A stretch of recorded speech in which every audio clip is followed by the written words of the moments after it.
It's time to talk sports. It's Hacksaw's Headlines, a panorama of the world of sports, stories, comments, and opinions. Now, here's iconic sports talk show host Lee Hacksaw Hamilton and co-host John Riley.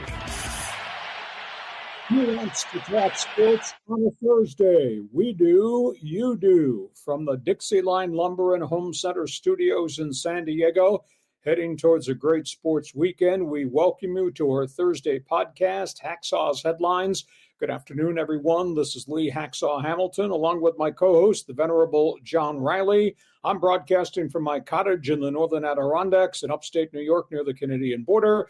John is anchoring from the studios with his opinions from left field back in San Diego. This podcast brought to you by DIXIELINE Lumber and Home Centers, 9 locations to serve you in San Diego. Build it, fix it. We guarantee you will enjoy it in 2025 and 26. Thanks to DIXIELINE. Go to DIXIELINE.com to see all the things that they have to offer to you. Item 1, John Riley, good afternoon. Now we're going to find out who's going to get critiqued for violating the dress code on this podcast.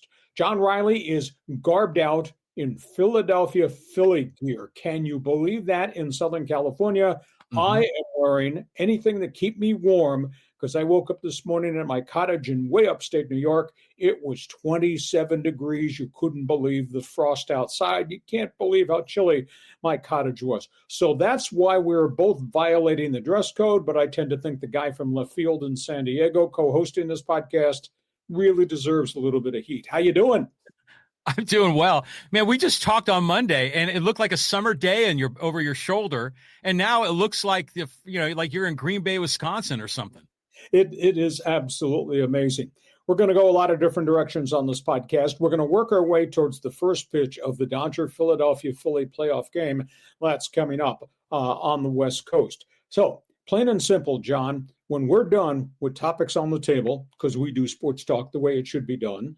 We express opinions. When we're done, we open it up to you. We're looking for first-timers. We're looking for long-timers. We're looking for people, have a take, don't suck. We want you to join us, Fans Forum. John, how does that work? Yeah, Fans Forum is your chance to get involved. And, yeah, you want to hook up with Lee Hacksaw Hamilton up in the upper Adirondacks. You know, our signal, 77,000 watts, a blowtorch from Baja to the Canadian Rockies and all the way up near Utica, New York. Hey, if you want to get involved, if you want to jump on board, we got a bunch of guys already piling in. I see Casey and Jeff and Callan and Showtime and Derek, and thanks for being on board there. Just type your question or comment in the live chat on YouTube, X, or on Facebook. We'll get you involved in Fans Forum.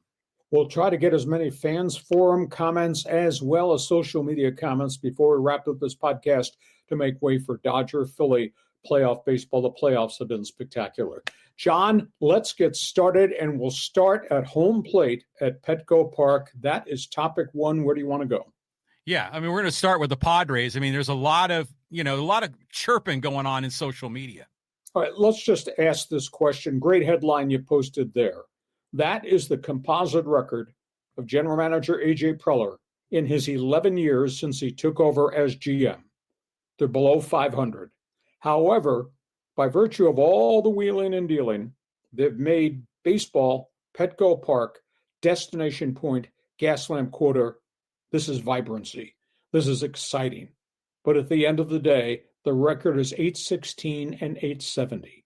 At the end of the day, with his blueprint intact, the Padres have never won an NL West race. They've never won a National League Championship Series. They've never been to a World Series yet, despite the enormous amount of money and all the trades that he has made. However, that being said, this place is a much better situation now than it was prior to A.J. Preller's arrival. Burning question going forward, though, he's traded the farm system 4 times. The burning question, they've raised the ticket prices 57% over 5 years. I'm a bit aghast at that. It's like they're taxing Padre fans for their loyalty. They just shattered for the 3rd year in a row attendance records. This year they drew 3.43 million, which is just a staggering number. Huge question. Now suddenly really tough decisions to make as it relates to payroll as it relates to guys who can be walk free agents, as it relates to guys who can opt out of contracts. They really have a tough set of decisions to make. Although they have some budget space, they don't have all the budget space you would think in the world, because I'm going to explain that with the next question. That being said, they're 13-15 in postseason under his reign. And despite a roster full of all-stars and big money guys, they've never won a National League Championship Series. And I'm still waiting my tickets to go cover a World Series game in a franchise run by A.J. Preller. So, John, the question I'm posing for you, dressed the way you are, you can have opinions from left field on this. Do you hold him accountable? Has he done enough to warrant the kind of backing he probably should be getting, because they've made Padre baseball the place to be downtown at Petco Park, Gaslamp Quarter? Or do you hold him to a higher standard because he's done it his way, and we still haven't gotten there? John, where do you stand on this? Well, everybody needs to be held accountable, not just Padres. I mean, everybody in life needs to be held accountable for their decision-making. Now, I've got to believe that there's two sort of parallel goals that are being pursued here. On one level is, can the Padres get a World Series championship? On the other level, the secondary goal that exists sort of in a different universe is, can the Padres make money for their shareholders? I've got to believe that A.J. Preller is a big part of how the shareholders are probably enjoying a lot of the profits that are coming from Padre baseball. I would think that the organization would definitely keep him. If I'm in charge, he gets an extension. That's a no-brainer decision, because who are you going to go back to? I mean, this guy is the wheeler dealer that we need. Now, granted, he's made some trades, some signings that we can critique, but it's been overwhelming the number of deals he's done that have been positive results, net positive. So package deal, I say, AJ, man, you deserve another extension. I don't know, 4 or 5 years, something like that. You agree or disagree with me about the constant price hikes on everything wrapped around Petco Park? Do you buy my theory that I'm not sure this is really right? They're taxing the fans for the fans' loyalty, who just continue to pour into Petco Park at record-setting numbers. And then we get to the next question. You know, they have chopped their payroll. They're not going to reduce this payroll again, are they? And how are you going to stay upper echelon if you're cutting payroll further, considering the amount of money that they're printing in the hallways at Petco Park? John, I know you're all things dollars and cents, so give me the take. Well, let's just be clear. The only people that are getting taxed on this are tourists that stay in our hotels and get the transit occupancy tax that's helped fund Petco Park. But the people want a quality product on the field, and they're willing to pay for it. And if you think the prices are too high, then you're crazy. The prices are probably not high enough. I mean, because they've sold out, like 85, 90% of the home games? That's a signal that people want Padre baseball. They're willing to pay the money for the tickets, the food, the parking, the whole thing. And people just can't get enough of this. So I don't say they're taxing. The Padres got to make money to spend money. How are we going to pay for big name free agents or give deserving young kids a proper extension or raise to their contract if we're not generating revenue at the turnstile? So I think that I would not in a million years be angry with the Padres for raising prices. In fact, I think that's enabled all of this success to happen. You're not of the opinion, with your opinions from left field, that they've done this to rake all this money into the hallways at Petco Park to make good on all the money that Preller burned through during the first 6, 7, 8 years when Peter Seidler allowed him to do what he wanted? You don't think they're profiteering now to wipe out the past debt? Well, if they had past debt, then they haven't been profiteering. So if they're making money now to pay off debt, that's fine. I mean, that's life, you know? And they had to make some big splashes to make San Diego Padre baseball relevant again. I mean, I'm thankful that they signed Machado and they brought, I mean, even the Eric Hosmer signing, we can look back at that and we can obviously, he didn't live up to the value of his contract. People saw that coming, but it was nice to see the Padres kind of getting in the game. that they were a serious operation and were starting to build credibility. So no, I mean, from a financial perspective, if they're making money now, good on them. They have a product that people want. People can't get enough of it. The fans are happy. The owners are happy. That's a win-win. That's all good. It's all good. Hacksaw says, give Preller a contract extension, and don't you dare cut the budget. What does Life of Riley in left field say? Well, I mean, they do have certain limitations because of the salary cap and that way that whole game is played. And I know owners don't want to go over the salary cap because they don't want to have to get stuck with, those penalties. So my hunch is the Padres are probably going to spend as much as they can to stay under the salary cap. And they're just going to have to find a way to make it work. And then if they get into, a playoff chase and they think they've got a shot, then maybe the owners are willing to kind of go above the salary cap at the trade deadline. I see something like that happening. I mean, wouldn't it be great if the Padres were able to sign someone like Ohtani and have all of his money deferred for like 10 years? I mean, we can't get that. So, they're going to spend up to the cap. That's what I would expect. Okay. The correct phraseology is luxury tax, not salary cap. Okay. That's item one. Padre fans who have been pouring in to this podcast all baseball season long with opinions, your fans forum chat box is open. Do you rate what we've gotten from Preller over 11 years, success or failure? You need to dive in now because we're going to try to get to as many as we can. That's the first question as it relates to the Padres. Second question has to do with decision day coming. John, go ahead. Yeah, we got some money decisions. Who are they going to keep? Who are they going to let go? And who do you spend it on? Okay, here's the number. If all the Padres who are eligible enter free agency or opt out, Padres have $65 million in budget space to use. That sounds sexy. That sounds sparkling. But it's not $65 million. They have 7 guys arbitration eligible. That's going to eat up $22 million of that. That includes the Morion contract, etc. They have $19 million owed to Pivetta because he structured his deal economically favorable first year, massive pay bump second year. That is going to eat into that. There's ways to handle this. This might be sacrilegious to say, but Yu Darvish, with all those miles on his arm, has not been the same pitcher for 3 full seasons. He's got $48 million left on his contract. I would ask Darvish to give money back and maybe instead of all that hard cash, restructure it and put some incentive clauses if he has a bounce back season for him to earn some of that money. We don't know what Musgrove is going to be like. He's got a long-term extension. I'd go to him and ask him to take less hard cash, flip it to incentive clauses. If Java Joe becomes Java Joe this coming season, we just don't know that situation. I like Cease. I'm not giving Cease a pay raise. I want Cease to take a pay cut. I'd give Cease incentives that could push him to $15 million if vintage Dylan Cease has a good season next season. In terms of Michael King, $7.7 million. I would bump him some, maybe up to 10, and I'd give him incentives that could push him to 15 if he became a banner full season starter with no problems.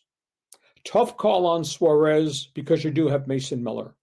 If he opts out, you can always go back and negotiate and say, hey, we paid you 10, I'll give you 12, I'll give you incentives that could get you to 15 if you have another banner season. I don't know whether he'd accept that.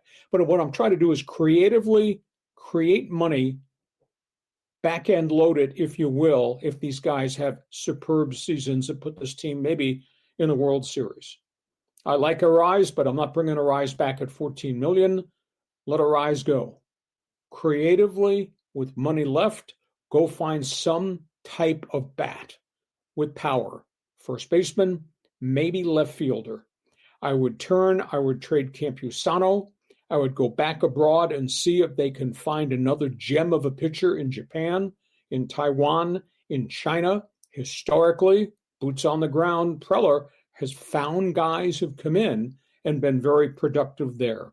They got to move money around. I think that's the way to do it. John, You tell me your reaction to my version of new math 2026 Padre payroll. Well, first of all, before we get into the numbers, that Monopoly Man guy kind of looks like some relation in the Hacksaw family. Is that your distant cousin with all the money? That's right. He's the one that made it and I didn't. So, you know, I've seen these spreadsheets. I think Kevin Acey, or is it Jeff Passan, you know, from the, in the media, have produced these spreadsheets that show the dollar figure for all the starting pitchers and the infielders and outfielders and the bench guys. And it's really interesting to see it laid out like that. But, you know, you've got a lot of deals that are suddenly going to become really heavy. I mean, like Pivetta is going from like 1 to 19 or 1 to 20 million. And then Machado's creeping up towards like close to 40 million a year. I mean, so I'm curious to see how all those things stack up. But to your point, should they get creative, looking for, you know, boots on the ground, looking in Asia? They just signed a kid from, I think it was either China or Taiwan, just recently. So that's new news. That's good to see. But in the end, you going back to Musgrove or Darvish and trying to renegotiate a deal, that's a tough call. I mean, if they're willing to do it, and both of those guys seem like, you know, quote, team players, they might be, but how much would it free up? You know, so those guys signed a contract. They expect to be paid for the contract, you know, and the contract, like in Musgrove's case, is $100 million guaranteed. He's not going to say, hey, you know what, just give me $50 million and I'll do the rest on incentives. He's not going to do that. So I don't know. They're in a tough spot. They're in a tough spot because of the contracts gave out. And I've always used the phrase, that credit card bill eventually comes due. And that's where the Padres are right now. But at the end of the day, you can do something deferred. You do something incentives. I'm sorry, Cease is really coming off a crap year. I'm not paying him $14 million or $18 million. King has got an injury history here now that we have to be worried about. Musgrove, you can creatively finance. Maybe you do it with deferrals, or maybe you just do it with bonuses if he can be what he can be. But I mean, Darvish has had 3 straight years of elbow problems. A lot of people fail to realize Darvish has thrown 3,080 innings over 20 years. I think he's got an arthritic condition in the elbow that's never, ever going to be the same again. So therefore, the contract that was is not what Darvish is right now and what Darvish is going to be going forward. That's how I would do it. Agree or disagree with the Arise scenario? Yeah, I mean, I let Arise go. I mean, because remember, we always had like one too many position players or hitters. You know, we were always having to sit O'Hearn or, you know, or Rise or Sheets or someone like that. So they need to move one of those guys. Arise makes sense to me. And I know he's bitter. He'd love to stay in San Diego. He loves it here. So I don't know. Cease is some guy that I would walk away from. I became very distrustful of the way he pitched. You know, even when we first got him, we knew he had this talent. And he was he would sputter. He would show flashes of brilliance and struggles. He had the no-hitter, and then he'd had struggle. So I think you let him go. I still think they've got some, like, hidden bullets in the gun. There are guys like Mason Miller, Adrian Morejon, and maybe even like Brian Hoeing that might be a starter for you. And that way you can get guys that can start that would not necessarily be $20 million a year guys. You know, you're going to have some other dudes do it, and then you can backfill and you can make, like, I don't know, hypothetically Estrada your closer, you know, or Jason Adam your closer when he comes back, and then you just got to find some middle relief help. But they've got a way to convert closers to starters, and then if you lose a Cease, it's not that big of a deal. Okay, that sounds great in history, but Morejon was a starter beset by injuries for 6 or 7 years. He's found a niche. I don't think, from a health standpoint, you can run the risk and say, we want you to go out and throw 5, 6, 7 innings, because he kept breaking down. Mason Miller was a starter, physically broke down, flipped him into a setup closer guy where he's excelled. I don't know that I want to dabble with guys who have injury history when they were doing the other thing, when you've really locked them in to certain things here. Okay, let's see what starters have injury history. You know, Darvish and Musgrove, they're all hurt. I mean, that's just the nature of pitching. So Morejon, when we spent $11 million to sign him and paid the $11 million international bonus tax.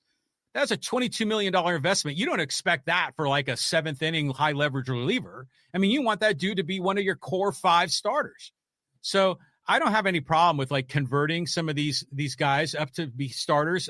Obviously, Ruben Niebla is going to know what's best. The players are going to know how their body is going to react. Morahone may have come to grips with the fact that, yeah, I'm a reliever. I'm never going to be able to be a starter, but they should explore those opportunities because from a general manager perspective, there's not enough money to make the whole roster fit, and you're going to have to get creative. And I think that's the Padres need to be creative. You just can't keep going to the bank and signing big name guys, every time there's a free agent. You've got to develop your guys, and you got to bring them through the organization. Good luck with that, because he traded the organization 4 times in 11 years. He's done that. Okay. Yeah. Padre fans are invited. We put topics on the table. We express opinions. We use the talk show phrase, I'm hitting your hot button. I want you to get ready now to join us in Fans Forum. The chat box is open. If you want to argue with us about what we just proposed, you got your own spin on what they should do. Feel free to add into the conversation. Fans Forum coming up right at the end of this podcast. John, we got playoff games to talk about. We're not done talking baseball. There's a ton of other issues here. Let's start with Dodger Blue. Yeah, the Dodgers and the Phils, and the game went the other way this last night. Dodgers, 1 bad inning for Yamamoto, bad inning for Clayton Kershaw. Dodgers stopped hitting. How about Kyle Schwarber? 0 for 22, looked lost out there. Kyle Schwarber hits a 455-foot home run onto the roof of the pavilion in right. Comes back later, crashes a 2-run shot. Then you add into that the other home run from Real Muto. Ranger Suarez comes out of the bullpen and goes 5 innings, gives up only 1 run, and that was a pretty impressive Philadelphia win, and the Dodger bats went away. Yamamoto got banged around, gave up a couple of runs and 6 hits. He had 2 bad innings. Kershaw had to go out there because Tanner Scott did not come to Dodger Stadium with personal problems. They're a little bit short, but however, that only counts as 1 game. So now at 3:00 this afternoon, 6:00 Eastern Standard Time, Dodgers, Phillies again. Dodgers think they bounce back. Philadelphia obviously has to win with Chris Sanchez on the mound going against Tyler Glasnow. Only concern I have is Glasnow can give you 2 to 3 good innings, but there's always a bumpy inning that seems to really set him back. So I just don't know where they are. There's a couple of other items here to talk about. Do you know this? Ohtani, he just seems to be psyched out at home plate.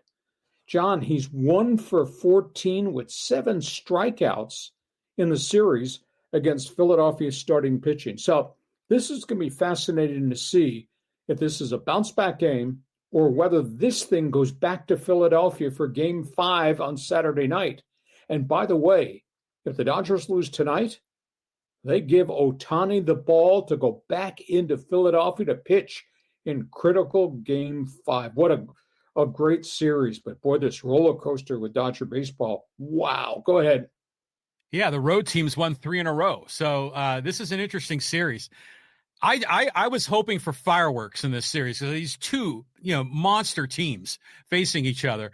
And I was kind of disappointed that the Dodgers rolled the Phillies 2 in Philadelphia because I thought this would be over, 3 and done, but it's not. And yeah, that bomb that Schwarber hit was great.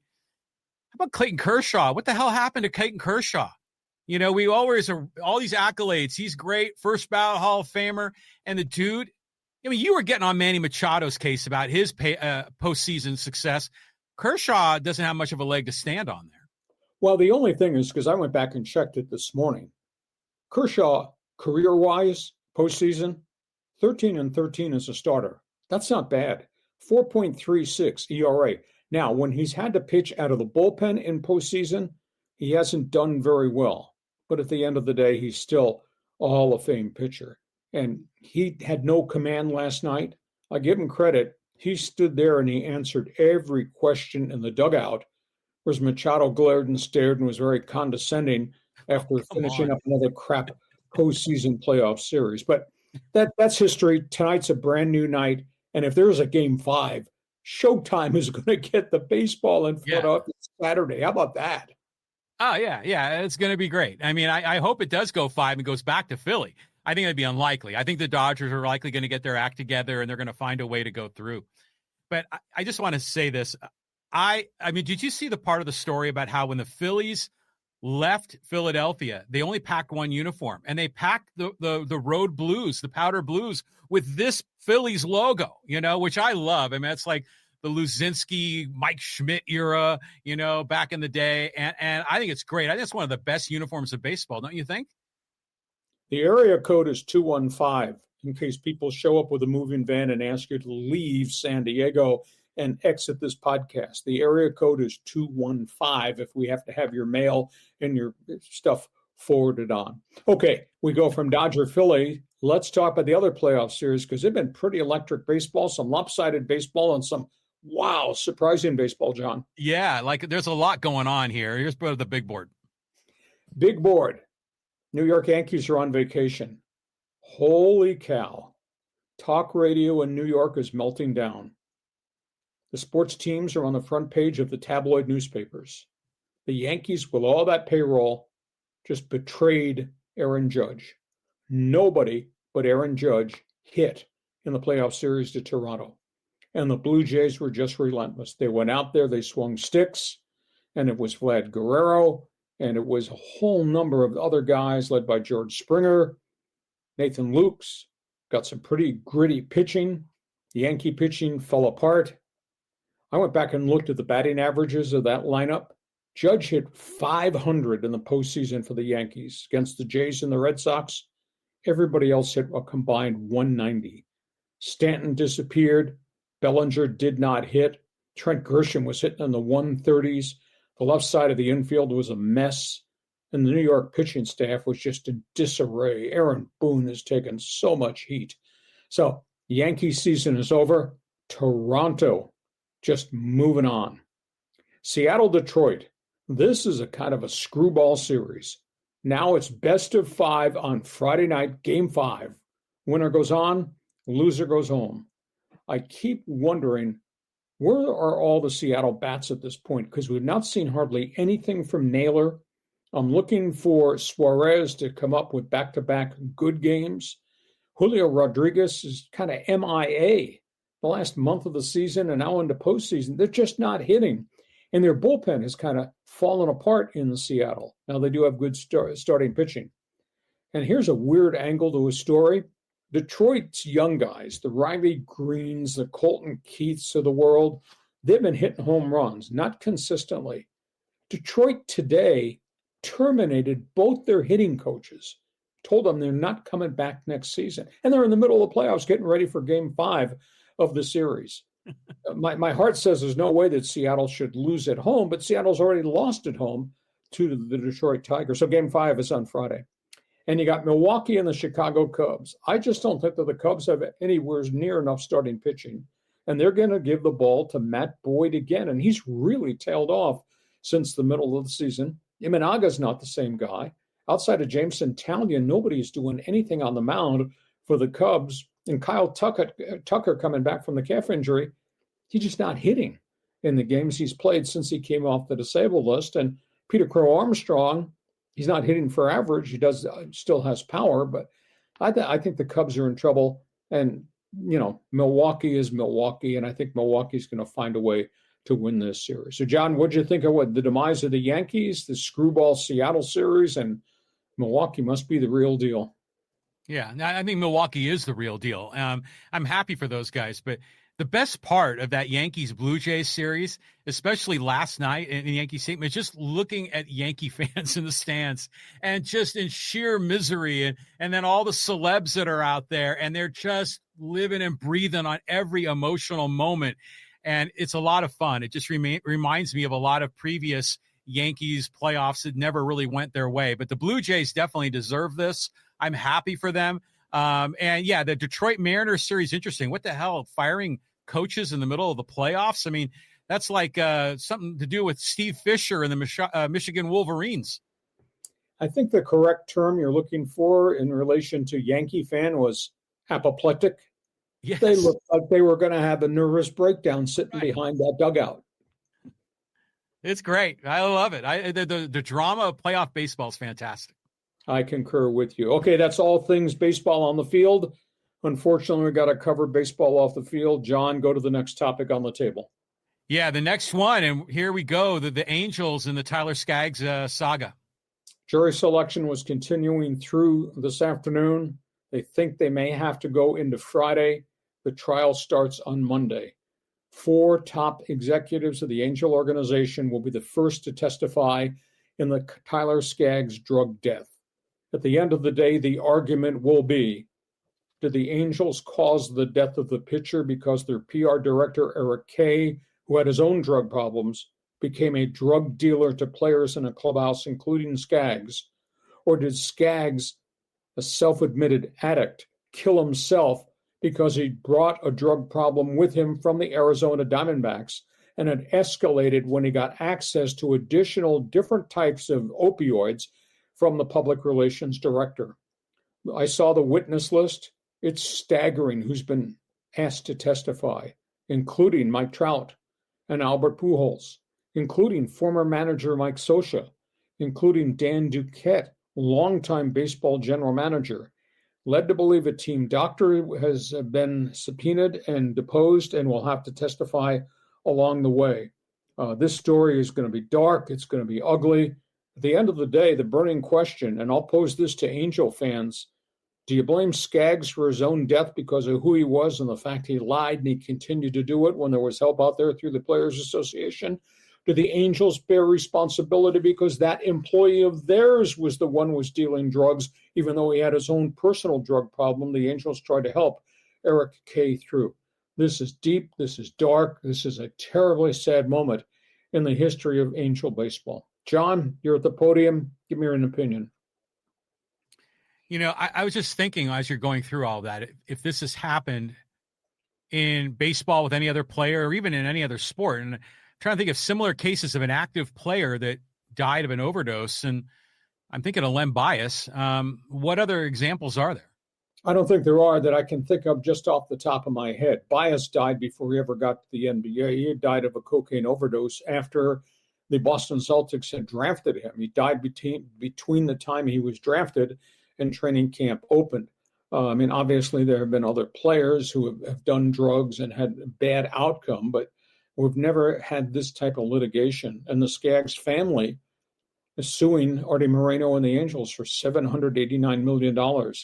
Monday and Tuesday are just going to be horrendous. 4 top executives in the organization who the family says knew, had to know, or did nothing about it are going to testify, starting with the team president, John Carpino, and a number of other people. Waiting to see if Eric Kay is going to testify. He, of course, is serving 22 years in prison. He is on that witness list, too, about what he knew, how he was treated, etc., why he did what he did. The dimensions of the story are deep and really, really sad. Yeah, I mean, I don't know what to say on this anymore, and we've been talking about it as it's been leading up to the trial. It is sad. It just seems like you remember that old cartoon of the Flintstones with Pebble and Bam Bam, and they had the guy Bad Luck Schleprock that would walk around town. He always had a cloud over his head. That's the Angels franchise. Yeah. I mean, you know, there's just so many like bad luck things that happen to the Angels. And it's one thing to be bad luck, you know, like us Padre fans where they always seem to lose.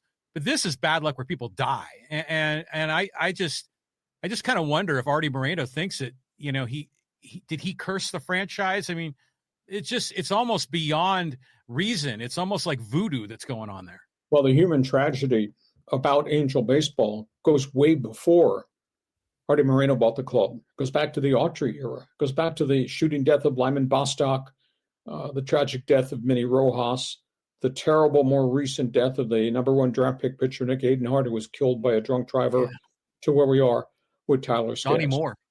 Donnie Moore, suicide, exactly. So listen, you're an Angel fan. Fans Forum chat box is open. Got an opinion. Where do you stand? If you were in the juror's box, I mean, based on the information we have provided on this podcast, which is pretty deep, Is it on Skaggs because he was an addict and lied about it and kept doing it? Or is it on the Angels for not controlling their employee, terminating their employee? So we'll see how this goes. We go from all things baseball, John. Big weekend, NFL football just around the corner. Yeah, the NFL is around the corner, and let's bring up that big board. We got all kinds of content here for you. Let's start about the Chargers. Chargers go cross-country to Miami. I don't know if I'd say this is an ambush and waiting because on paper, you look at the rosters of these two teams, there's no way the Chargers should lose. But they lost to the 0-4 New York Giants. But they got beat by a battered Washington Commanders team. But Justin Herbert's taking a tremendous hammering. But their offensive line's an absolute mess and got so many other issues. Here are the numbers on Justin Herbert. I mean, he's a phenomenal season. He's got almost 1,400 all-purpose yards in 5 games. That's an amazing statistic. But he's become a one-man show. 8 touchdowns, 4 picks. Justin Herbert has taken 16 sacks already this season in 5 games, 55 hits in 5 games. They can't protect him. Both of his offensive tackles are now on injured reserve with major injuries. His big money right guard, coming off a concussion, now has a broken hand, talking about Mickey Becton. They have lost both their top 2 running backs now. Omani Hampton has gone on IR with a severe ankle sprain, already without Najee Harris with a ruptured Achilles tendon. On top of that, 3 linebackers are on injured reserve. They can't stop the run at defensive tackle, and they just gave up on one other starting safety, Elohi Gilman. He and a 5th-round pick were traded to the Baltimore Ravens for a pass-rushing defensive end linebacker who's got no quarterback sacks. So they've got so many problems. They don't have a quarterback problem. They got problems everywhere around this quarterback in terms of protection. Now, they go to Miami. Miami's got Tua. There is no Tyreek Hill. Life after Tyreek has been bumpy. Now, Tua missed practice this week with a hand injury and a hip injury, but they say he's going to play. Huge question. Running backs can't stay on the field. Bigger question. How about this disparity? Miami is averaging only 278 yards per game on offense. You would think with Tua, that number would be much higher, but they can't protect him, etc. And their defense is giving up 376. What a staggering disparity of what they do when they have the ball and what they can't do when the other guy has got the ball. Chargers should walk in and rip these guys, but look what's happened to the Chargers the last 2 weeks. The word I'm going to use, John, is crisis. Chargers are in a real crisis right now just because of all the injuries up front. On paper, I thought spectacular roster to start the season, and they've had injuries that have chipped away, almost on a week-by-week basis. Your thoughts? Well, I remember they started the season 3-0. We're like, hey, the Chargers are in first place. Like, holy moly. I mean, we couldn't believe it in that tough division. And all of a sudden, everything just went to hell. I mean, I was just reading today that they're demoting the starting center, Bozeman. He's going to sit. I mean, there's more shuffling of the deck of the line. Yeah, they don't have anybody in the offensive line now outside of Zion Johnson, and he's having a miserable season at left guard. And this was supposed to be the forte. They had 3 number 1 draft picks in the offensive front. Convinced me that they're going to be really good, and they're all hurt. One of them's not playing very well, and the other one, the veteran center Bozeman, has now been demoted because he's played so poorly. He played poorly last year. He was the lowest rated offensive center, and they brought him back and gave him the job again. Yeah. Chargers are in big trouble. So if you're an NFL fan, feel free to get involved. Get on the Fans Forum chat box. Give us your opinion on the Chargers. This is not Justin Herbert's fault. He's paying the price, though, for everything that's fallen apart around him. Hey, Lee, when you look at those logos, Chargers, Dolphins, you ever get any good memories from that? Well, playoff games. Chargers won that playoff game in Miami in the Dan Fouts era. I was not here for that, but that was the game they won in all the heat and humidity, and then turned around and played in the Freezer Bowl the next weekend in Cincinnati, where their playoff hopes, Super Bowl hopes, died. So that's one. The other one is the year the Chargers went to the Super Bowl. They beat Miami in the mud at San Diego's Jack Murphy Stadium to go to Pittsburgh. They won the AFC Championship game. I'll never, ever forget that game. So, yeah, Bolts, Dolphins. But by the way, it's not our team anymore. But we're still continuing to cover it. So yeah, there is a lot of Charger fish history for sure. For sure. Okay, we go from that. We got some interesting quarterback battles on that Sunday schedule that you want to talk about. Go ahead. Yeah, we do. I mean, we got a ton of content up here on this board. Let's get it up here for you, Lee, and boom, here we go. Big games. Seattle goes to Jacksonville. This is pretty impressive. Seahawks are 4-1. Is that more impressive than the Jaguars being 4-1? What a job Liam Cohen has done in Seattle. Now, I don't know if they're living on borrowed time or they're doing it with smoke and mirrors. Trevor Lawrence is playing pretty respectable football in terms of not turning the ball over. Sam Darnold is just lighting it up in Seattle in terms of yardage downfield. Sam Darnold's got a quarterback rating of 106. So this is a tough game. The Seahawks travel more than anybody just based on where SeaTac Airport is. And, I mean, their road trips to the East Coast are just vicious and forever. So we'll see if Sam Darnold and these guys, that defense is playing pretty well. I think they got 7 pass interceptions. We'll see if they go to Jacksonville and slow down this Jaguars team.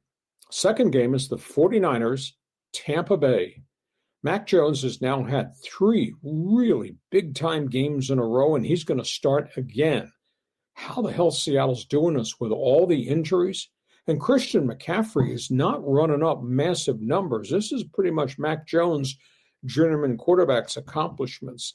They go play Baker Mayfield, and Mayfield right now is starting to flash some signs that, hey, consider me for NFL MVP. I think Mayfield's got 8 touchdown passes, only 1 interceptions. Buccaneers are playing really good defense. So this is going to be a great game, Mac Jones versus Baker. Detroit, Kansas City. Holy cow.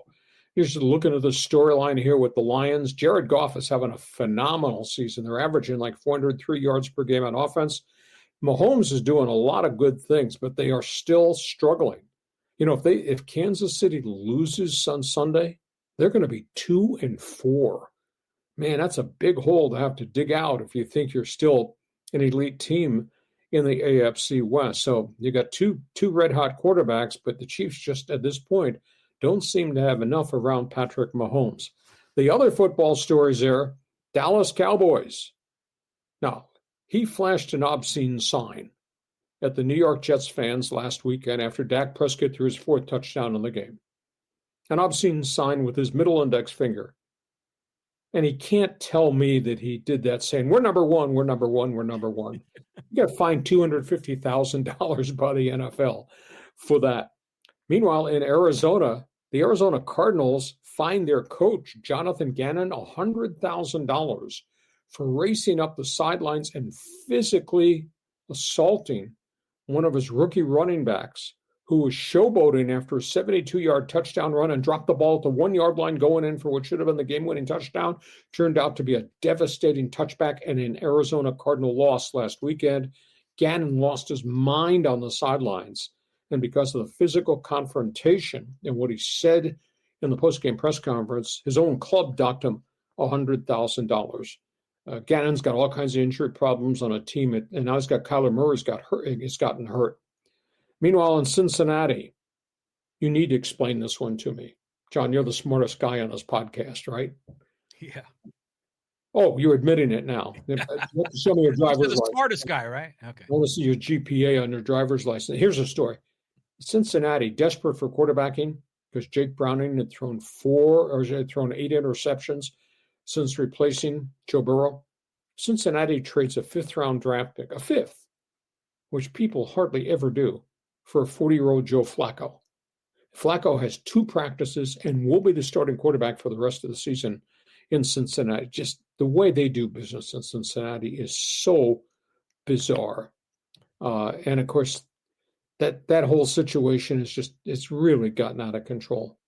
And the Raiders give a vote of confidence to a quarterback that right now nobody believes can win. Not with that offensive line, not with the problems with the Raiders. Geno Smith is staying in as starting quarterback. He's got 9 interceptions last 7 games and sacked 16 times. Waiting in the reserve is Ken Pickett. Who? Is Pickett better than Gino. Gino's not playing like Gino played for Pete Carroll in Seattle. So the Raiders have got quarterback problems. So, John, we got 3 marquee games and a bunch of controversy for you to make a comment on.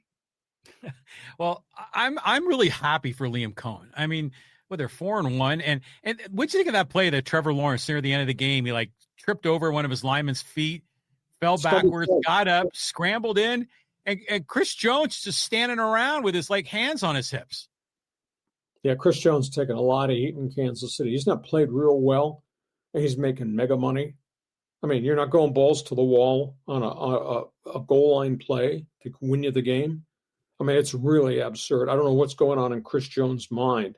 Andy Reid never criticizes his players, but boy, the fans and the media are really after Chris Jones. Can you imagine being a Bengals fan and seeing all this junk on the field and the contract disputes? And now Burrow gets hurt again. He's had 5 major injuries in his career. And have Mike Brown trade a 5th-round draft pick for a 40-year-old quarterback who turns the ball over. Can you believe what's going on in Cincinnati? Yeah, Joe Flacco to the rescue. One of my buddies, he grew up in Cincinnati. He always refers to them as the Bungles, and they made 2 Super Bowls. I mean, they've had moments, but Joe Burrow, man, he's just getting screwed there. You just feel bad for the guy, And by the way, that Cardinal team, that's weak sauce, man. That is an example of an organization that is weak. I mean, that guy that showboated and fumbled the ball before going in the end zone. He should have had a coach get in his face. And I'm happy that the Arizona coach, got in his face to say this is unacceptable. And sometimes these guys need a little, if they need a bump or something, I don't have a problem with that. I mean, I'm surprised Cardinal organization, Cardinal fan puts up with this losing attitude. I think it's ridiculous. And what do you think about Geno Smith, Pete Carroll, and the Raider Nation? I mean, I don't know anybody, myself included, that thought they'd be 1-4. No, we had hope for this organization. We had hope that, you got a quarterback that, Geno Smith is not a Hall of Famer, but he's going to be a solid dude. He should maybe make this a 10-7 team, maybe an 11-6 team. You got Ashton Genty, who has all the promise in the world. They added some receivers, and they had the great tight ends. And you're thinking, hey, maybe something's cooking, got a good coach, and nothing's working. So I don't know. You got to give Pete Carroll more time here. I mean, he needs some offensive linemen. I mean, frankly, half the NFL is desperate for offensive line. Well, their problems have just exploded because Colton Miller, their best offensive lineman, has got a fractured left ankle. Both their tight ends are hurt. Neither one's practicing. They're not going to play again. Defensively, they're just not stopping anybody. Max Crosby can't do this whole thing by himself defensively. So it's just a really fragmented football team. Okay, we get to halftime. You got opinions on any of the topics on the table? That Fans Forum chat box is open. You need to fill it up. Now, we're going to be here till the top of the hour. We'll get this done before we go to first pitch, Dodger baseball against the Phillies. Podcast brought to you by DIXIELINE Lumber and Home Centers. 9 locations to serve you in San Diego. They have been in business for more than 100 years. John, these are your people. We both did business at DIXIELINE. We're both pleased. What impresses you most about who these guys are, what they do? Roll that video if you can, too. Let's roll that video. Okay, yeah, let's just check out some of these cabinets and these before and after pictures. So the kitchen, the quality of kitchen products that are available from DIXIELINE is fantastic.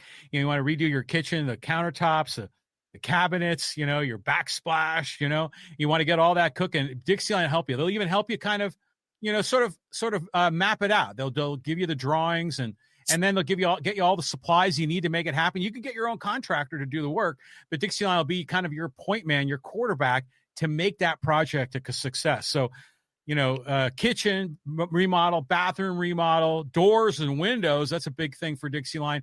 Outdoor decking, building materials, lumber, DIXIELINE Lumber's got it all, Lee. DIXIELINE. Go to DIXIELINE.com. See all the things that they can offer to you. We're at halftime. This podcast brought to you by DIXIELINE Lumber. A reminder, when we are done, we're going to offer you the opportunity to jump in here. And again, we have a lot of new people on the live stream. You can't believe how many people crashed into our podcast on Monday with opinions. John, when we're done, Fans Forum chat box is open. Again, for the new people, how do they get involved?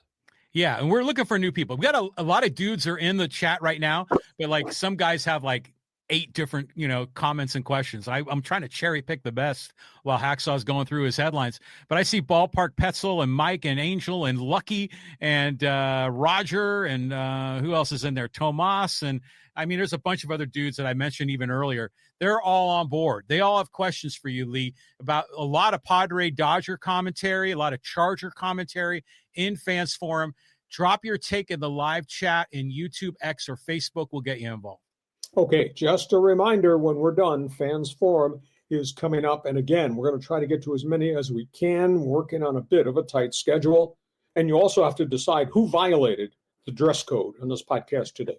Me, because it's 27 degrees outside of my cottage in upstate New York, or him. I don't know why he's wearing Philadelphia old school colors. You feel free to have an opinion there, because I always take shots at the host too, but that's okay. Okay, John, let's move on to the second half. We're going from pro football. Interesting storylines, college football, far away. Yeah, college football and, the aftermath of all the news and notes at SC and UCLA. Let's start with Southern Cal. Trojans are playing really good football. Trojans got a chance to make a statement in the Big Ten. They're home, LA Coliseum. Guess who comes to town? The Michigan men. So you got Jaden Mayava, who's got almost 1,600 yards passing, 11 touchdowns, only 1 pick, going against the unbelievable Michigan freshman Bryce Underwood. Now, Underwood has thrown for 1,000 yards, but he's only thrown 3 touchdown passes this season. This is going to be fun to see how SC attacks Michigan deep down the field and whether they can jump to a 14-0 or 17-0 or 21-0 lead and make Underwood have to throw the football a lot. So you got Southern Cal, Michigan in L.A. UCLA's coming off the unbelievable win last weekend. How the hell was that possible? UCLA, Michigan State.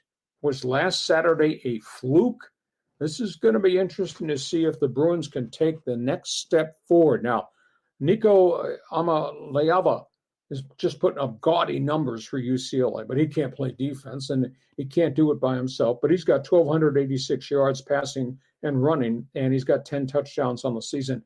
So you got the Bruins in East Lansing at Michigan State. Really interesting matchup, Big 12. Arizona State, Utah. They're both 4-1 for different reasons. Sun Devils have a really good quarterback in Sammy Levitt, but they got a much improved defense, and defense is playing really well at Arizona State. Utah has got the new coach in Bronco Mendenhall. He's got Devin Dampier. Holy cow, is he playing well. Now, they got beat. They're 4-1 on the season, so this is a great game in the Big 12 Conference. Meanwhile, we've got coaching storylines. This North Carolina situation, we've talked about it during the course of the season. WRAL, NBC affiliate in Raleigh, is the one that reported that there were conversations this week in North Carolina about a buyout for Bill Belichick. Belichick has just been stone-faced. His general manager, Mike Lombardi, has written a kind of a caustic letter to all the big money boosters who help fund the hiring of Belichick, saying you people need to be patient. We're now in a rebuild mode. That's not what was promised. Players' families say it's a toxic situation that seems to exist. There are insinuations that some of Belichick's assistant coaches have already violated NCAA rules as it relates to illegal benefits to some of the players who roared in through the transfer portal. Some of the families of the players left behind say that Belichick is playing favorites with the transfer kids versus the kids that he retained. And they're just miserable on the field right now. They're 0-3 against real people that they played. The only people they beat were 1AA schools. They're in a bye week this week, and they get the story that's swirling around and around and around for the WRAL report. And they say, no, there's no coaching change being made, but the NBC affiliate says, yeah, there were conversations of a buyout already. This is going to blow up in the face of everybody. And Belichick, the only thing he'll tell the media is, we're staying the course. We're just going to get better as we go. And we're going to fix this thing at this point. They have not. Meanwhile, at Colorado, Deion Sanders underwent emergency surgery on his leg for blood clots that have now returned. And remember, when he was at Jackson State, he had multiple surgeries and actually the amputation of a couple of toes along the way. He says he's not going to give up as head coach. Now, the Buffs are 2-4, and they're not playing really well at all. But NFL players who are good friends with Sanders think he needs to step aside to take care of his health and appoint an interim head coach. He says no. Sanders says he will be on the sidelines this weekend. Meanwhile, interesting story. Remember Andrew Luck, legendary Colts quarterback who retired early because of injuries? He went to Stanford to become their general manager, kind of take over the troubled football program, and brought longtime NFL coach Frank Reich as the head coach. And they're competitive, but they don't have enough athletes. Andrew Luck's been on a fundraising tour. He got a former Stanford player from the 1960s to donate $50 million on Wednesday of this week in NIL money to help fund the rebirth of Stanford football. It's absolutely amazing. And he hopes this will be a catalyst for so many other great Stanford players, the James Loftons, the John Elways of the world, to donate money too. But he had one player who's a successful entrepreneur donate $50 million on Wednesday to the Stanford program. So, John, we got big games and we got the coaching storylines too. Go ahead. Well, there's a lot of, big name or big money people there in Silicon Valley next to Stanford. So, yeah, you don't need to just look at former players. You just got to look at university alumni. There are some deep pockets there. Yeah, it'd be nice to see Stanford relevant again. But I'll tell you what, like a couple hours ago, I was driving in my car and I was listening to 97.3 and Braden Soprano was like reading the riot act on Bill Belichick and this whole thing about North Carolina. And it was crazy. I mean, some of the things he was saying, how the recruits that were made by the previous coach, what's his name? Mac Brown. And the recruits from the previous coach are being deprioritized. And instead, Belichick's transfers are getting, special privileges that aren't available to other players. Some players have the ability to have their family on the field and others don't. No one's allowed, no families are allowed to talk to Bill Belichick. It's like total dysfunction. The culture is rotting away. And yeah, they're looking for buyouts. I mean, this is crazy. And then meanwhile, you have Hot Pants there, which provides some more entertainment to this whole nutty story. I just don't know what everyone was thinking, because this is sort of kind of turning out the way that I sort of thought it would, that an old grumpy man that doesn't do press conferences for the NFL sure as heck isn't going to be this super friendly community guy for UNC. It's absolutely stunning. And I wrote a column on my website about this, and we talked about it briefly. I think back, Belichick's introductory press conference, he made the strangest statement of all. He made the statement, we're going to run this like the NFL's 33rd team. And everybody's excited. Belichick's infrastructure winning and all that. And then I thought to myself the last week, and I thought again this week, they are the NFL's 33rd team, an expansion team. Expansion teams don't freaking win. North Carolina's not winning. They're not competitive. They're 0-3 against Power 5 schools. They've been outscored 120-33. Now, they won't lose this weekend, John, because they're not playing. They got to bye. But it's like everybody in the ACC has turned on them, and they got the teeth of the schedule ahead. They got kicked by Clemson, and Clemson has been faltering this season. So this is an amazing story that's just not going very well. And you just don't flip a switch. You don't just bring people in and say they had 10 weeks to prepare them in a system that's very different. These kids are coming from all over the place. It's messy. What's your take on Coach Prime and his health? I'm a Coach Prime fan. I really love the dude. Just the way he is as a leader and kind of his swagger, the whole thing. So I obviously you feel for him and his health issues, but I was really surprised that he was out there on the field like the next day, or maybe it was a day after the next from his surgery. And he's out there on the field with his team, with his assistant coaches. He's making it work. We all had doubts if he was going to stick around in Buffalo after his two sons graduated and moved on, but he seems like he's committed. So, just got to hope the health, keeps him going. But, Coach Prime and Belichick, they're rebuilding programs like almost from ground zero. Well, Prime certainly from ground zero. But with North Carolina, when was the last time their football program has been relevant? You just always think of them as a basketball school. Yeah, but Mac Brown's been a pretty good head coach for a long period of time. So we'll see where this goes. There's so many distractions now with Chapel Hill Bill and the Babe. I mean, can you imagine? In New England, there were never distractions. He wouldn't allow it. He can't control these distractions. Well, she is the ultimate shiny object, right? Oh, you think? Okay, that's all things college football. Feel free to jump on board. Let's go across the hallway. College basketball workouts kick off this coming week, and we got a really interesting storyline here. Yeah, I am so excited for Aztec basketball, Lee. So let's let it rip. Here we go. The Athletic has put out its preseason conference look at all the different Division I conferences, and then put out a ranking for the mid-majors. They rank Gonzaga and San Diego State 1 and 2 in the country for mid-major basketball powers, saying that these guys are probably going to be Elite Eight, maybe even Final Four teams. You know, Gonzaga under Mark Few has made March Madness part of their regular season schedule. Gonzaga's got a really unique situation. They got the leading scorer from Grand Canyon University, is transferred in. His name is Tyon Foster. He missed 2 years because of heart problems, has now been medically cleared. He's petitioned the NCAA for a waiver, averaged almost 15 points a game last year at Grand Canyon. That waiver's not come through yet. They expect to get it this coming week.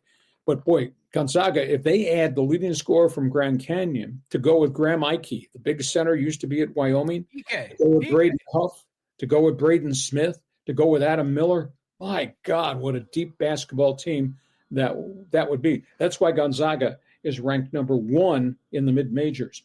They got the Aztecs number 2. You know, San Diego State has got every base covered.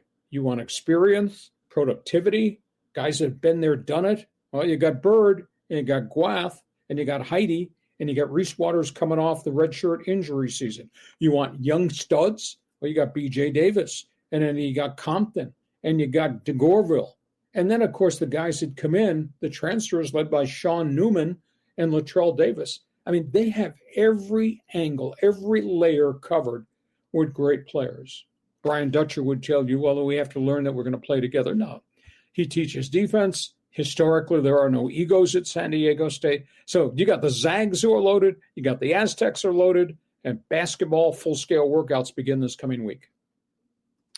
You know, it's interesting because, you know, obviously Gonzaga has been, you know, the top dog of the mid-majors for a long time, and other programs like Butler have kind of come in and gone away, and, you know, but I think the Aztecs are sticking here. You know, I think they're going to be a long-term play as one of the top 3, top 5 mid-majors, and hopefully ranked in the top 25 every year. But I mean, this Aztec team, you know, John Schaefer did an interview just recently with Elsie Harrington, one of the incoming freshmen.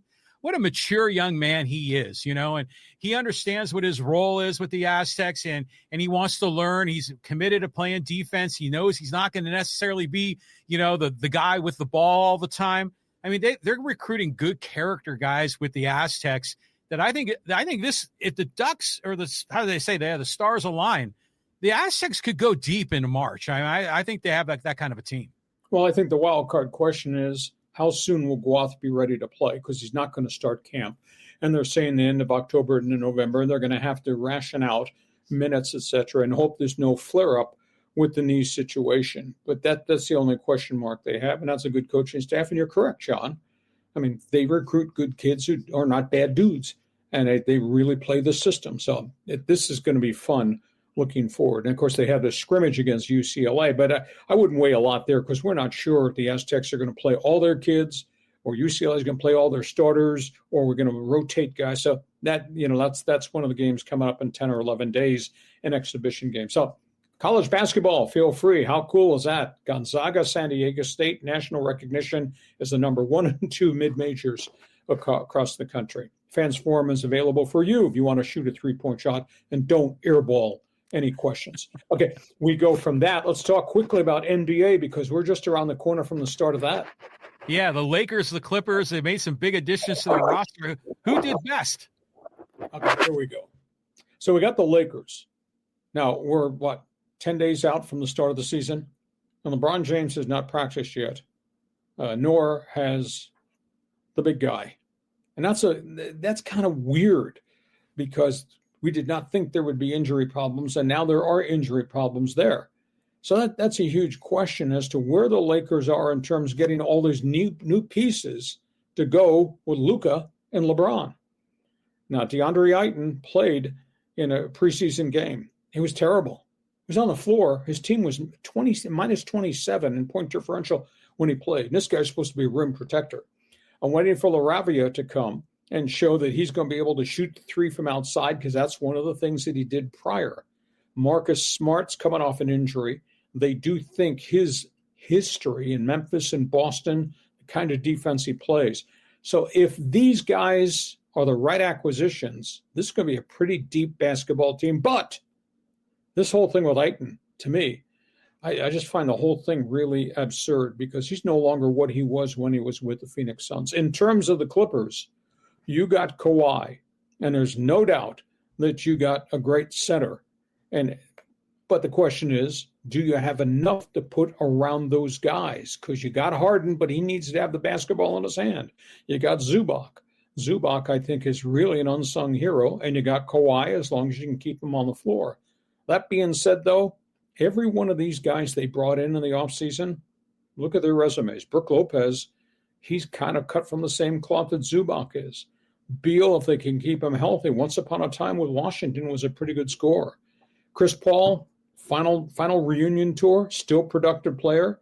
And I always liked John Collins in Atlanta, and John Collins in Utah scored points. I think the Clippers have more guaranteed minutes and productivity from these new guys than the Lakers have. The Lakers inherited, I think, some question marks along the way. I don't know, John, agree or disagree? Yeah, I mean, I'm looking at these rosters, and to me, Ayton is definitely the big guy, not just big guy because he's 7 foot whatever tall, but he's the most important signing, because that guy has so much potential. I mean, when he played for the Arizona Wildcats, man, he was just ferocious in the paint and would get every rebound, slam dunk, every lob ball to him. So if the Lakers could figure him out, if like LeBron James could set him aside and kind of get his head screwed on straight, because Ayton can be a little bit goofy and a little bit unfocused, So if they can get him on track, the Lakers could make a big leap. And the Clippers, look at these names, Beal and Chris Paul and even Brook Lopez, they're all good, solid veterans. Is that going to be enough? Is there any sizzle right now with the Clippers? And I don't know if I know the answer. Just a bunch of veterans that you hope none of them break down, that they'll be around when the playoffs start. I think one of the biggest concerns is, man, there's a lot of age on that roster. That might well be the oldest roster in the NBA. So we got NBA season kicks off about a week and a half from now. Hey, you're a basketball fan, go ahead, shoot a 3-point shot, get on board. We go from that. It just started. NHL season just started a couple nights ago. Let's quickly touch bases on a few hockey stories, John. Yeah, the Ducks, the Gulls, is the years they make the playoffs? Mandate. Hacksaw says it's got to be a playoff season. I just look at the makeup of the Anaheim Ducks. They've drafted all these kids. They force-fed all these kids. These kids have played pretty well. I am of the opinion they're about to cross the threshold and become good. I'm of the opinion that Chris Kreider, who came, he scored a lot of goals with the New York Rangers, will be a difference maker. Mikael Granlund, who scored 22 last year in Dallas, he comes in the front door. Ryan Poling's kind of a grinder. He had 12 goals with the Philadelphia Flyers, and they got Vetrano, they got Kellum, they got Strome. So I think from a veteran perspective, they added productivity. And that's important, because otherwise, just a year ago, the last couple of years, all it was Troy Terry, the young number one pick, Leo Carlson, the development of Mason McTavish, and last year's rookie sensation who scored 20 goals, Cutter Gauthier. So I think the Ducks are right at the threshold of being a playoff team.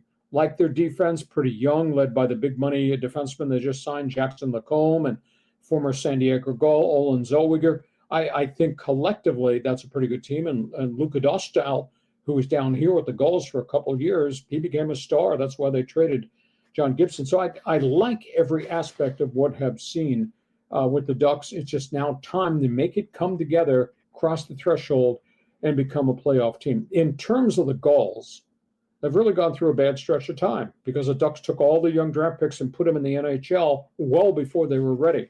But boy, I look at the Gulls as they sit here now. They open on Friday night in Coachella Valley and then come home a week from now. The Gulls have got 4 veteran AHL forwards. Guys have been in the league for 5 years, 8 years, etc. These are proven commodity guys.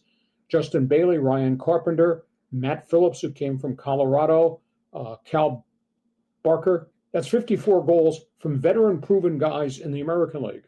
Then they've got, at this point, I've got 4 young forwards led by the Russian Igor Sedorov, Pastyeva, Mysak, Caulfield. They got 81 goals from those kids last year. So now you got 4 veterans plus the kids scoring goals. I think their defense is really solid. They got a player from Scandinavia by the name of Stian Solberg, who did not make the big club. He's here. I don't know how long he's going to be here, but you got Solberg and Noah Warren,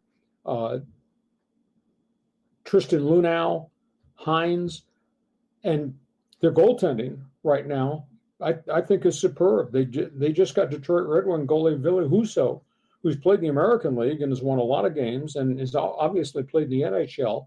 He's going to be one of their starting goaltenders here with Calle Klang. So I think the Gulls are going to be so different. Now the question is, do the Ducks leave all these guys here? Will the Ducks start calling people up?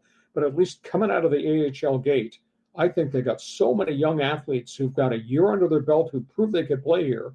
And now you're adding even more. This kid from Scandinavia, Stian Solberg, this defenseman, he's going to be in the NHL quick, but he's starting here. So that's the headline. That headline is true. Ducks, Gulls, equal playoffs. That's what I'm expecting. Go ahead, John. Okay. All right. I mean, yeah, it's great. Hockey season starting.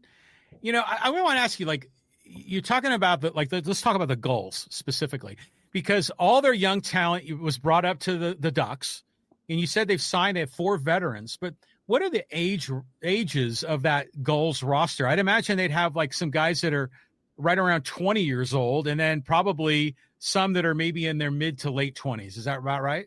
Well, the veterans that I mentioned at the top of the list, the Ryan Carpenters, the Justin Baileys of the world, those guys are 27, 28. They are AHL lifers. They get called to the NHL if there's been a major injury.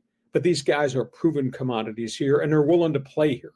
It's an intangible about leadership that I think is of great value. So they've really got every layer covered. And all the young guys that they've got, the Sedorovs and Pastyevs, those guys are 20 and 21 who cut their teeth last year and now supported by more veterans with a year's experience under their young belt. And then you add into it what they're bringing in. The kid from Scandinavia, I think, is a fine player. So they seem to have every layer covered. We'll see if the Ducks leave these kids here, but at this point, they'll be competitive, I think, right out of the gate because they got vested veterans, and now they got another breed of pretty good young players. Nice. Hey, any updates on the Kings? Kings lost their first game, came back and won their second game. And their season has started early. They're 1-1 out of the gate, but that's an older team. Has to win right now. Has to find a way to get around the Edmonton Oilers because they've lost to them 4 straight years in the postseason. So it has to happen now for them to go deep in the Stanley Cup playoffs because the Kempes, the Kopitars, the Drew Dowdys of the world, that's an awful lot of age that's on that roster. And they've been so good, so close, but they haven't been able to win in the first round of playoffs. That has to change now. Kings, Clippers, a lot of old dudes on those rosters. Yeah, very much so. Clippers much older than the LA Kings. Okay, John, final topic on the table here, Hacksaw's headlines. Yeah, let's go to the high-speed sports wire. Got some sports media news. Golf. Do we really need this? Golf. Do you remember the skins game back in the day? Golf. Oh, yeah. Do you remember at one point there was a very special weekend show that, now this goes back to the 60s and 70s. Anyhow, they're bringing back the skins game. Amazon Prime Video is going to stage in November their own skins game. Now, the history of this event, John, this goes back to when Nicklaus played Arnie Palmer. And it was a huge event. Nobody had ever done it before on TV. Probably black and white TV that era.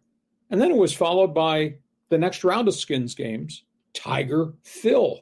That became a novel thing.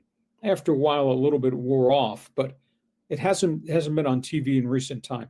They just announced, Amazon Prime just announced skins game in November. It's going to be Tommy Fleetwood, Justin Thomas, Xander Schauffele, and Keegan Bradley. Okay, there's no doubt that those are popular guys, and some of these guys have had good seasons. I just ask, why not Rory? Why not Scotty Scheffler? Why not DeChambeau?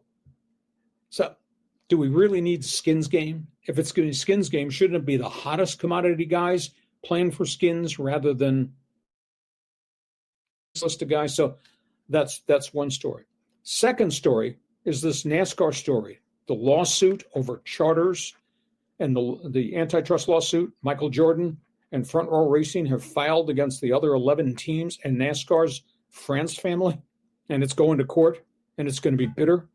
Yesterday, get this, 4 legendary owners of NASCAR teams, Joe Gibbs Racing, Roger Penske, Richard Childress, Rick Hendrick, all went public and implored the France family to sit down and settle this before it goes to court, saying it's going to go to court and NASCAR is going to lose its way. It's going to be catastrophic to the future of racing. They're of the opinion, the legendary owners are of the opinion, the charter system, how everybody buys a franchise, has to stay in effect. The revenue sharing from the charters has to be changed. That's why this antitrust lawsuit's occurred, because Michael Jordan said, you're screwing all these teams because all the profits are going to the France family that owns Speedway and owns all the events and the tracks, etc. So you got the 4 greatest owners of modern day NASCAR, Penske, Childress, Hendrick, and Gibbs, saying we need to solve this, and the France family needs to sit down before this trial starts. This is fascinating, a U-turn that, the charter system has to stay in place because it gives a structure, but the France family has to change the payout. So this is a fascinating story going forward. And I bring it up, we get so much response from NASCAR fans on our viewership of all the video clips they put. It's absolutely amazing. So this is a U-turn from the legendary owners. John, you big on the skins game if it's not the marquee names, and what are your thoughts on this NASCAR story? Well, on the skins game, I've always wondered this. Why do they call it the skins game? It just always struck me as odd. Do you know the story behind that, Lee? I don't.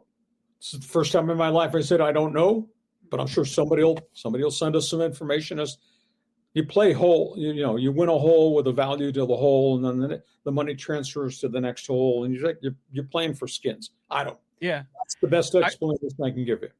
I remember when I was in my 20s, my buddy and I went to the bowling alley and we played skins per frame for beers. And we got cut off pretty quick at the bowling alley bar. But the other thing is that charter system in NASCAR, okay, it gives us structure. What it does is it keeps competitors out. It keeps other people from sharing in their pie of money. It's a way to block competition. It's like a monopoly system that's, organized by 3 or 4 powerful owners. So you think it's an antitrust violation? It might be. Yeah. Well, Gibbs and Penske say that we need the charter system. The funding, the revenue share has to be changed. And don't you dare go to court because you might lose this case. They probably will lose that case. So they got to straighten it out. Yeah, this U-turn in the middle of this whole war by these legendary owners, this is a real significant story. Okay, John, we got limited time. We got a lot of people from here out to the highway that want to join us in Fans Forum.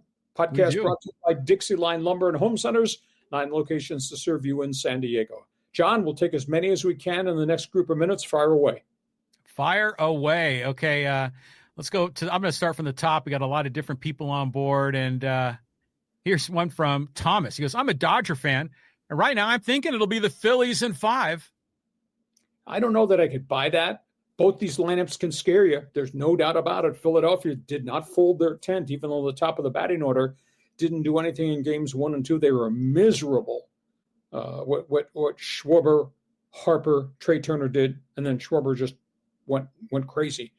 The most intriguing thing to me, Game 5, they're going to give the ball back to Ohtani after Ohtani's dominant outing in Game 1, and that Game 5 will be in Philadelphia. So I think anybody could win this. This could be wide open. Now, Philadelphia run out of pitching. That's the big question because Ranger Suarez went 5 strong.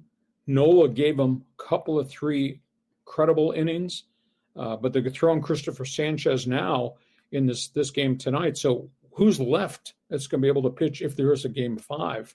All hands on deck. You're not going with a bullpen day on game 5, are you? So keep an eye on that storyline. John, next question. Okay, next question. Let's keep trucking, and I'll go to our friend Casey. Hey, good afternoon, guys. Hacksaw, you think my LA Kings will get a deal done with Adrian Kempe anytime soon on an extension? And how you see the Kings doing this year?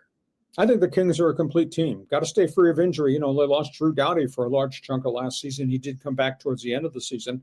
But they've got to find a way to get around all things Connor McDavid and the Edmonton Oilers, who are a really, really good hockey team.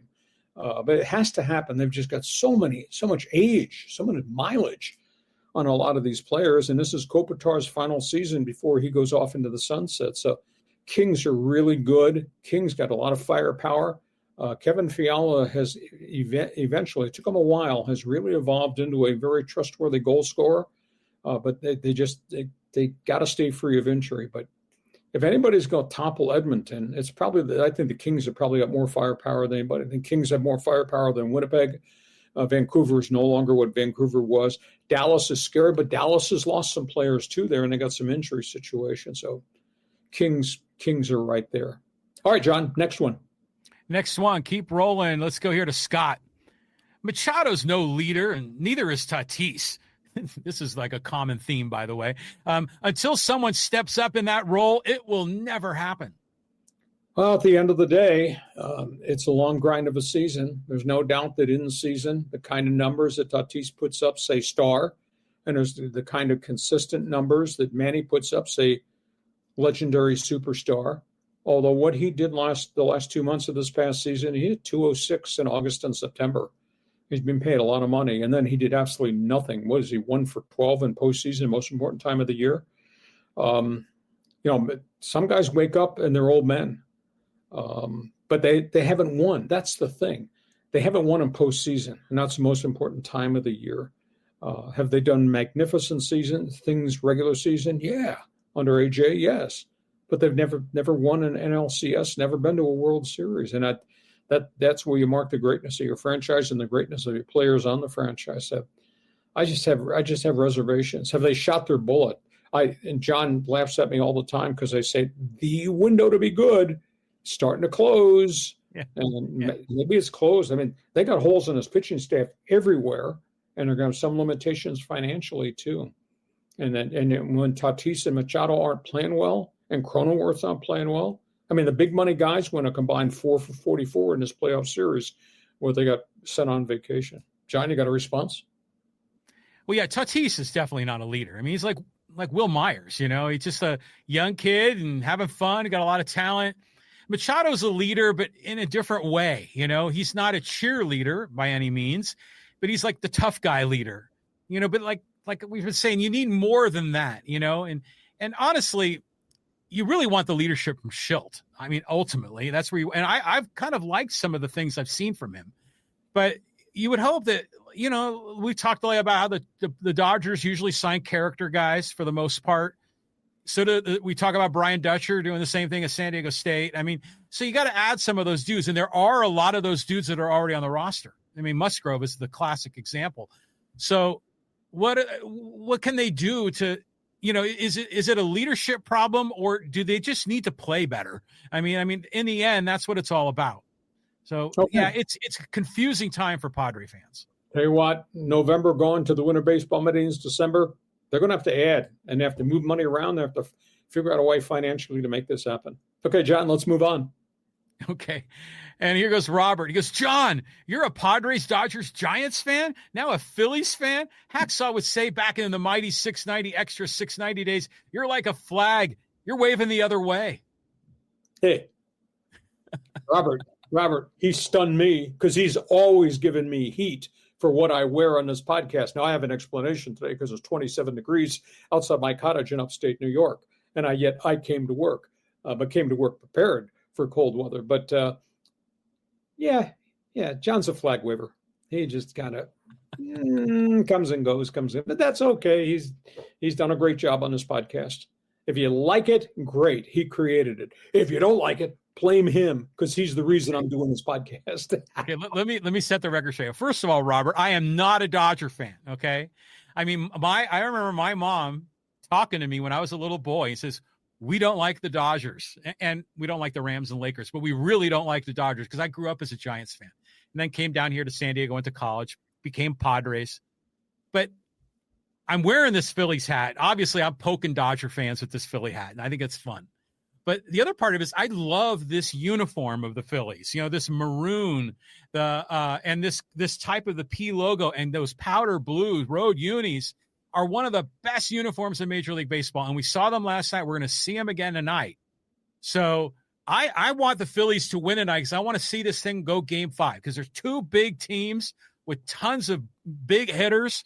You know, as a Padre fan, we're thinking, wow, these other teams can hit the ball. We haven't seen that in San Diego, you know. So yeah, I'm still on board with my Padres and Giants, but I'm poking you guys with this Phillies hat. You guys, please send me a thank you note because I didn't wear my Dodger hoodie. I didn't want anybody to have a heart attack while watching this podcast. Okay, let's move on. Robert, thanks for joining us. John, go ahead. Okay, let's go to John. He goes, AJ was the bright spot in 2015 when it was a dark time for San Diego sports fans. The Chargers had their foot out the door. The Padres have been stuck in back-to-back-to-back losing seasons. But AJ brought players and headlines to San Diego. Has the talent worked out? I'm sure he'd like to have players like Trey Turner, James Woods, C.J. Abrams, Mackenzie Gore, and Robert Hassel wearing brown and gold.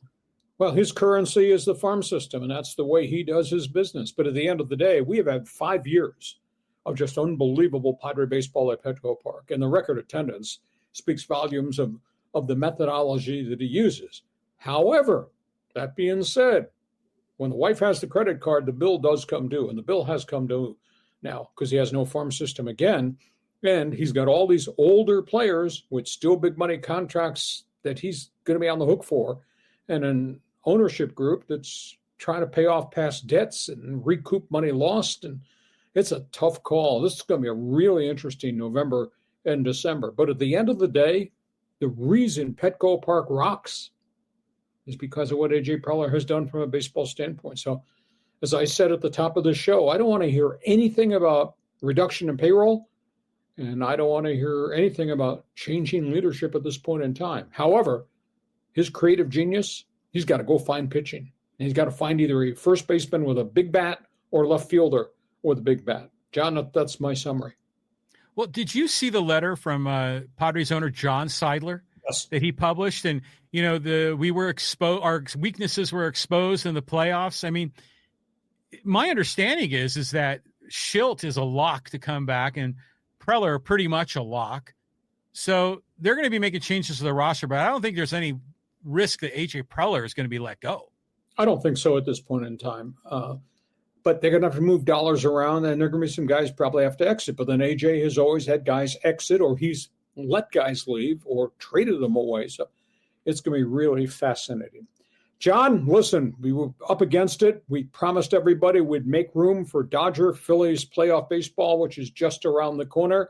Just a reminder, this podcast will be back on the air Monday at 1:30. I'll be back in town at the Castle to try to help him dress better. And we hope you will be with us too. Tell all your friends about what we do Mondays and Thursdays at 1:30. This podcast brought to you by DIXIELINE Lumber and Home Centers. Fabulous people, 9 locations to serve you in San Diego. John, enjoy the playoff games. We're going to talk more about it on Monday. Of course, we're coming off the great sports weekend. We'll have a ton of NFL and college football to talk about too. As always, despite the way you freaking dressed today, have yourself a great sports weekend. Hey, safe travels, Lee. We'll welcome you back to San Diego in a day or two. And thank you for making this podcast what it is. We will talk to you Monday at 1:30 on Hacksaw's Headlines.